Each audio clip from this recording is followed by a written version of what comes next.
Alors bonjour à tous, alors aujourd'hui on revient pour le déballage donc mon petit cadeau de Noël qui vient d'arriver d'aujourd'hui par Amazon, que j'ai payé au prix de 169 €, donc la console et enfin la console, oui si on peut dire ça, et la petite manette, donc une petite promo Amazon, bien sympa, donc je vais vous faire une petite avant-première.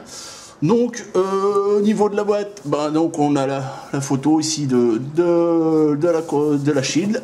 Sur le côté, on a donc marqué la Shield, les accessoires, le contenu, la manette, le câble HDMI, donc 16 Go de stockage pour cette version, et le processeur Tegra X1, sachant qu'il y a aussi une version 500 Go mais qui coûte dans les 230 €, il faut rajouter 100 €.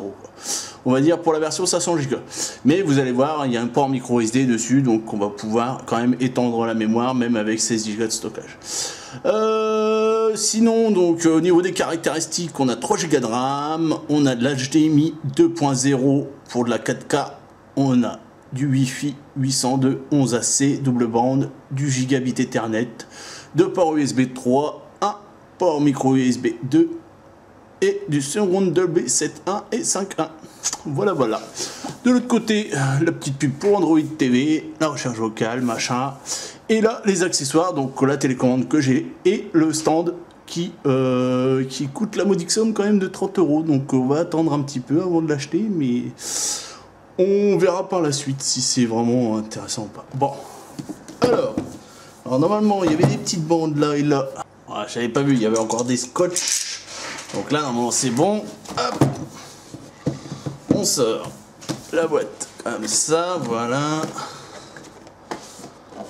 Donc tout ça très bien emballé. Et là on a normalement, si j'ai bien enlevé tous les scotch, à moins qu'il y en a qui soient planqués.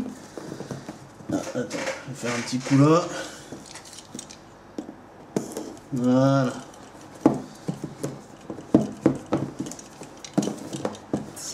Voilà. Ça vient tout doucement. Hop. Et voilà. Et voilà la bête. Donc, vous voyez quand même, je mets la main, hein. C'est pas énorme, hein. Donc c'est intéressant, hein. Donc l'intérêt, c'est, enfin ce que j'ai pris, on va dire, cette box, ou on peut dire une box, une console, etc. C'est le fait qu'elle va pouvoir me servir de lecteur multimédia surtout. Donc sachant que comme elle est sous Android TV, on peut la rajouter donc Kodi ou Plex. Et donc elle va en priorité me servir de box multimédia. Et là on va dire c'est le top qui existe au niveau tout ce qui est processeur, etc. Donc là je sais pas si vous voyez, on a une petite, ouais, c'est de l'alu, je crois, c'est ça. Donc ça permet peut-être pour le refroidissement, c'est peut-être, sachant qu'on a quand même un ventilo dedans. Ici vous avez les grilles d'aération ici, et il y en a des autres, je sais plus où. Voilà, ici, voilà. Ici, si vous voyez, vous verrez pas, mais voilà, si vous voyez là les ouvertures là. Donc à ce niveau-là. Là, on a du plastique brillant, voilà, le plastique brillant. Alors là, on a, en fait, c'est la touche avec le petit logo Nvidia, donc en tactile. Donc sur les deux côtés, là, ici, on n'a rien. Ici devant, je sais pas si vous le voyez aussi, on a un port infrarouge. Donc ça va permettre de faire fonctionner avec les télécommandes universelles, donc surtout les Logitech Harmony. Donc c'est bien, puisqu'en fait, justement, comme je vais l'utiliser comme lecteur multimédia, vu que je suis équipé en Logitech Harmony, j'ai la Harmony One. Donc normalement ça devrait fonctionner. Donc après il y a toujours avoir un peu le stade des réglages, etc. Trouver toujours un peu les bons boutons, mais ça devrait fonctionner. Donc très intéressant, ceux qui ont justement une petite solution comme ça pour les manettes, au moins, même si on va dire toutes les autres, là que ce soit la manette ou la télécommande marche en Wi-Fi, là vous avez quand même le port infrarouge qui va vous permettre de pouvoir piloter votre Android, votre Shield. Alors après, au niveau des ports derrière, on a, si vous voyez ici, donc on a le port micro SD. Ici on a un port USB 2, micro USB 2, qui va nous permettre en fait d'accéder au stockage interne de la Shield tout simplement, donc les 15 Go, les 16 Go, ouais 16 Go. Et je me pose la question, si par exemple on branche un câble OTG, pourquoi pas lui remettre une clé USB ou autre, etc. Je sais pas, c'est à voir, c'est à tester. Donc sachant que c'est quand même on est sous Android, donc pourquoi pas. Donc là on a les deux ports USB 3, donc par exemple vous pouvez aussi bien brancher un clavier, une webcam, un disque dur, une clé USB. Je sais pas si au niveau des périphériques Bluetooth on pourrait. Après je sais pas, hein, on va voir. Après donc ouais pareil, est-ce qu'un répartiteur, plusieurs ports USB, c'est vrai que c'est un peu de juste quand même, il nous aurait pu mettre au moins un clé USB en façade, sachant que par exemple si on veut utiliser une manette Xbox 360, alors pour l'instant j'ai compris qu'il y avait que les celles qui étaient filaires, donc en USB. Après les sans fil, je sais pas, apparemment j'ai pas eu on va dire de personnes qui m'ont dit qu'elles pouvaient marcher. Donc moi je testerai, on verra, j'ai les deux modèles, donc je testerai. Là donc on a le port Ethernet, on a le port HDMI donc compatible 4K et l'alimentation ici, donc vous pouvez mettre dans les deux sens comme vous voulez, il n'y a pas de sens. Donc voilà, donc ça va, hein, ça reste assez léger, hein, je sais pas combien ça doit peser, ça doit peser dans les 300 grammes à peu près, hein. Donc vraiment très sympa au niveau design et tout, et normalement vous avez une petite LED verte qui s'allume normalement quand vous avez la console qui est allumée. Donc on va passer au restant du contenu de la boîte. Donc un petit dépliant qui nous explique pas grand chose au final. Vous voyez, c'est marqué, vous reliez à la télé, vous reliez au secteur, vous appuyez sur le bouton, vous appuyez sur la manette. Et si vous voulez des infos, vous allez sur support Nvidia. Donc à ce niveau-là, on y récraque, hein. C'est pas la panacée au niveau du mode d'emploi, hein. Bon, au moins ils font des économies de papier, hein, c'est le principal. Donc voilà, et donc en dessous, ce qui est marrant, c'est qu'au final, qu'est-ce qui prend le plus de place dans cette boîte? C'est la manette. Alors moi, on va dire, la manette, elle est sympa. C'est vrai que c'est un mix entre on va dire la PlayStation et puis la Xbox, hein. Au niveau des boutons, et puis après la position, on est sur du PlayStation. Alors après, c'est vrai qu'au niveau, elle est massive, quoi. Alors après, je sais pas, moi par exemple, j'ai un gamin de 5 ans, et forcément, lui, je sais pas si ça arriverait à lui tomber bien sous la main. Bon, moi, j'ai des mains assez massives, donc ça va aller. Par contre, je la trouve assez lourde comparée à une manette Xbox 360, donc à voir. Alors donc là, ici, on a une sorte de power tactile, voilà. Donc elle s'allume. Alors après vous voyez un peu, on a les logos en fait qui correspondent à Android, hein. Donc vous voyez ici en fait vous avez le retour, vous avez le home. Là ça va être le start ou quelque chose. On a aussi des boutons de volume ici. Et apparemment avant sur les manettes Shield on avait une partie qui était tactile ici, mais apparemment elle ne l'est plus. Donc à voir, on verra. Là je sais pas ce qu'il y a au milieu. C'est protégé avec un plastique, mais je ne saurais dire. C'est peut-être aussi sensitif, je sais pas. Donc ici on a les deux gâchettes là. Pareil, les boutons sur le côté. On va enlever ça, hein. Hop. Et ce qui est intéressant aussi dessus, c'est qu'on a la possibilité de pouvoir brancher un micro casque. Donc si vous avez un câble, vous avez un casque aussi bien pour téléphone ou pour le PC, hein, vous avez juste à brancher le jack. Si vous avez l'adaptateur, bien sûr, parce que si vous avez que le jack et vous n'avez pas l'adaptateur, ça peut se trouver, hein, vous le trouvez sur eBay, ou déjà fourni avec le casque. Et vous avez aussi le port pour recharger, tout simplement. Donc ça, je trouvais ça pas bête, sachant que on peut brancher directement le casque sans besoin d'investir dans autre chose que, par exemple, un truc qui soit exclusivement compatible pour la Chine, hein, comme ils font Fire PlayStation ou autre. Donc là, non, on est sur quelque chose qui n'est pas trop. Et là, ça m'intrigue, ce truc au milieu, là, je sais pas, j'arrive pas à voir ce que c'est. Est-ce que c'est protégé? Non, c'est tout. Ouais, je sais pas, c'est bizarre. On sent que c'est pas la même chose. Alors c'est peut-être juste du plastique brillant, je sais pas. À voir. Enfin bon, au final, voilà.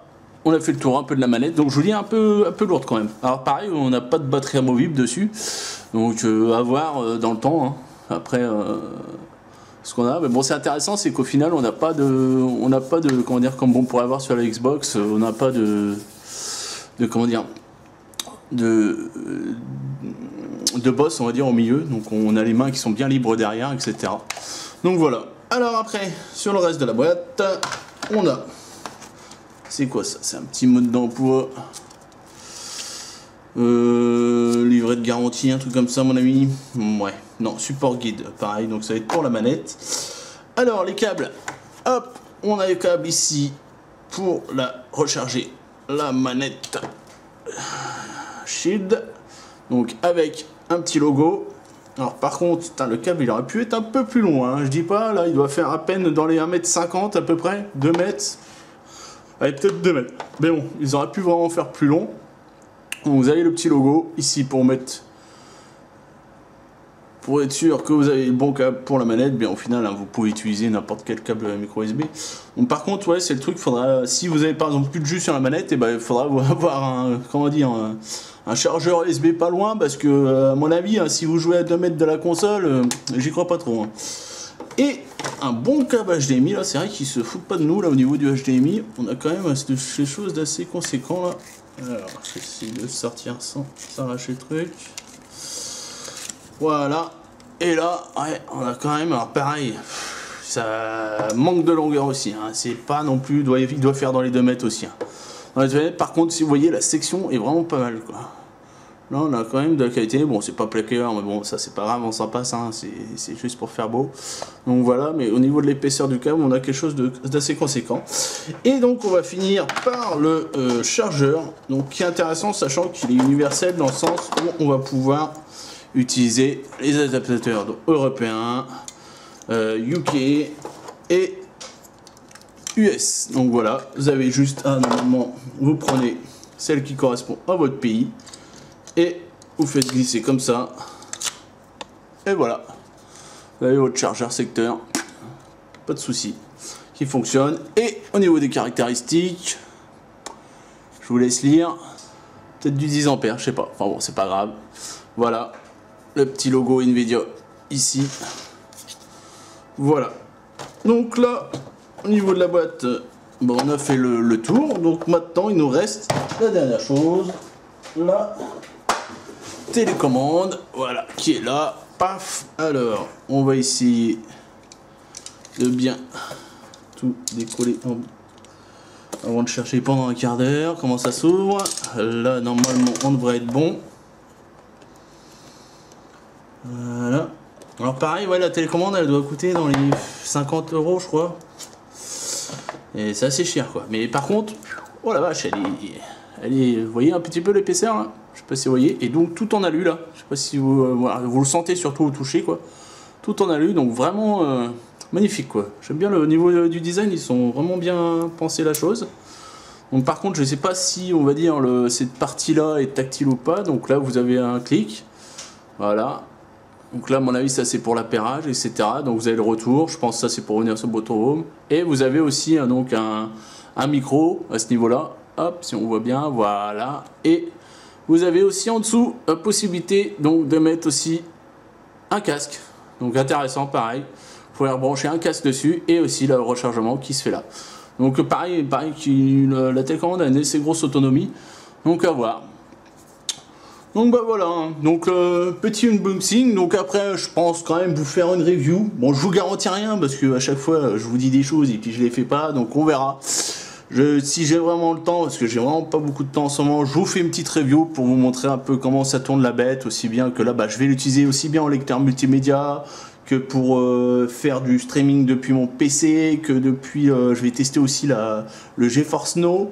Et bien sûr les logiciels Android, donc à voir tout ça, donc vraiment intéressant parce qu'elle est vraiment complète et pour le prix franchement c'est très intéressant. Donc j'espère que cette petite vidéo vous aura plu, on se laisse ici, si vous avez des questions bah, n'hésitez pas, laissez dans les commentaires et puis bah sinon je vous dis à la prochaine, ciao.